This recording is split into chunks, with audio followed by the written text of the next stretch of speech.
So my name is Melissa Nowell, and I have been a teacher for 28 years. I'm currently a teacher at Highland High School in the Salt Lake Valley in Sugar House, but I've also taught in the Jordan District early in my career, and then originally in Virginia. I'm Stephanie Watchin. I'm a teacher at Highland High. I've taught for 25 years. I've taught in all kinds of settings, starting with middle school, youth corrections. I taught in Germany, and now I'm at a high school. So, what do you teach? I teach math, but also have taught, my background is in science, so biology, and also PE. What made you go into teaching, and what inspired you? Well, I was probably inspired by a 10th grade English teacher I had. I really struggled when I was in 5th grade to know how to read. And a friend helped me. She would, read the page with me, and then we would turn the page together. And so I always really enjoyed reading. And then I taught a lot of ballet. And so I knew I could be a teacher, and I really loved language arts, even though it was challenging for me when I was younger, but probably in 10th grade. My 10th grade teacher, Mrs. Henry, I really liked some of the lessons that she did, like a how-to lesson, like how to prepare something, and I really enjoyed that class. And then I eventually realized that there are really great benefits to being a teacher. For example, I get to be with my children after 3 o'clock in the afternoon. And then in the summers, I had the summers off, and teaching would have a scaled salary that would improve each year. And for retirement, after 30 years of teaching, I'd be able to retire. Why did you start teaching the level 1 students? Okay, so I started teaching level 1s, and last year was my first year. And I'm really excited to teach level 1s because I feel like I really understand them, because I'm an English learner myself. I'm from Germany, and I came here for college, so I kind of know what you go through when you have to learn a new language. You hear it all day long, how you get tired of it, because all I heard is English, and and that was all new for me. And I'm really always interested in different cultures, and all these kids have stories, and that's really very interesting stories. And so it's like one of my hardest, but also my favorite class to teach. Why did you start teaching ELD and ESL specifically? So, I've always loved to travel. I have been teaching multilingual learners, originally since 2005. And I had taught a summer class. I just had an interest in different cultures, different people, different languages, traveling around the world. And so I taught a summer class one year in Washington, D.C. For students who were learning English. I was hired in a kind of a summer community education class. And then in 2005, I really admired what was going on at Bodasanti Instruction and Training Center. And so I got my ESL endorsement, and then I started teaching there in 2005. And I taught with those students for about 8 years. Wow. And I just really loved learning about different cultures and students and supporting students, and so really supporting writing. That was really my focus when I first started working there, and really structuring writing. And then for the last 10 years, I've been teaching here at Highland. Probably the last 4 years or so, I've been head of the ELD department, or the multilingual learner, the ALS department. And my focus now, we have so many students coming in from countries that are war-torn, and they've had interrupted education. And so I really have been doing a lot of reading support and phonics awareness support in the last couple of years. Skills do you teach in your class about math or generally in life? Well, I think it's a combination. You always do both, all of it. Let's put it that way. So math-wise, I teach from relatively low levels to all the way to AP statistics.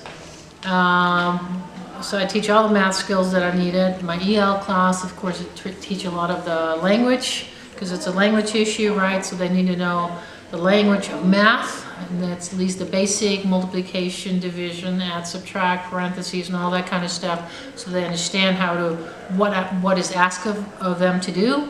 And like, for instance, my AP Stats class is very different because I teach them college readiness, so I teach it like a college class, but you know, it's the topics and the content is college level, but of course they're not held quite at the same standards as college kids. But my main focus is to teach them stats and also get them ready for college so that they will be successful. So it just depends on the class you teach what is included. Have you realized from teaching students from different cultures and backgrounds that you took into consideration into your normal day lives? So I think really students in general, and I have to really give credit to a mentor that I've had by the name of James Anderson, who was a principal for a long time at Rodesante. And I think one of the things he taught is that when you're when you are in an academic setting, you don't really know what happens outside of school. And so allowing students a grace, realizing that maybe they have a lot going on at home, maybe there are things that are happening that they're struggling with. And when they come into the academic setting, they bring all of that.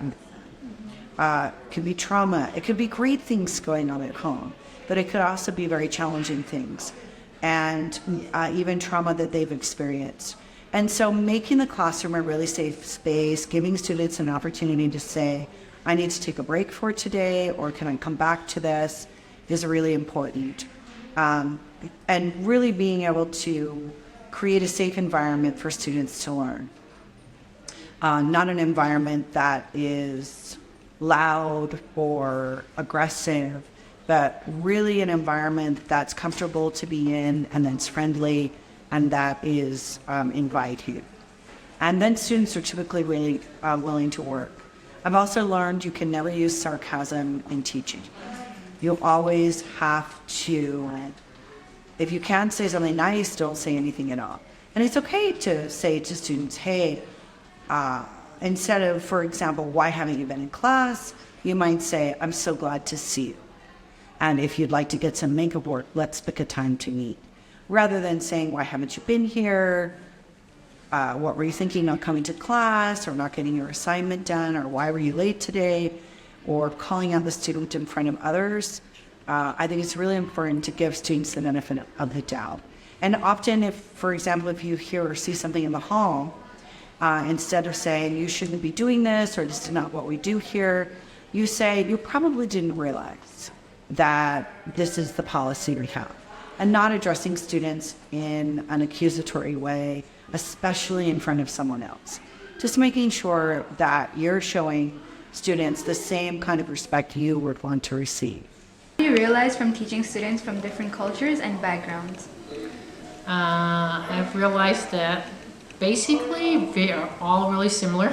We might look different, but we're all very similar. We kind of have the same needs and wants, and everybody just wants to be treated with respect. And in general, if you give respect, you get respect back. What's really important for me is always get to know kids so that they know I'm invested in them, and that's how I like to connect with them. And it's really, if you teach here, if I teach you in Germany, if I teach a kid from Thailand or a kid from North Korea or Colombia or whatever, it's all, we're all so similar, so much more similar than we think we are. So it's a beautiful thing. Hi, what's your name and what grade are you in? My name is Yelda and I'm a senior. Where are you from and how long have you been in the US? I'm from Afghanistan and it's 1 year that I'm in US. What is your experience with this class? My experience, This class is great and it's teaching me new things in special writing, and I really like the teacher and ¿Cuál es tu nombre? Me llamo Diany Lin, ¿De qué grado eres? soy 10. ¿De dónde eres y cuánto tiempo llevas en Estados Unidos? Soy de Venezuela y llevo 1 año y 5 meses. ¿Cuáles han sido tus experiencias en la clase?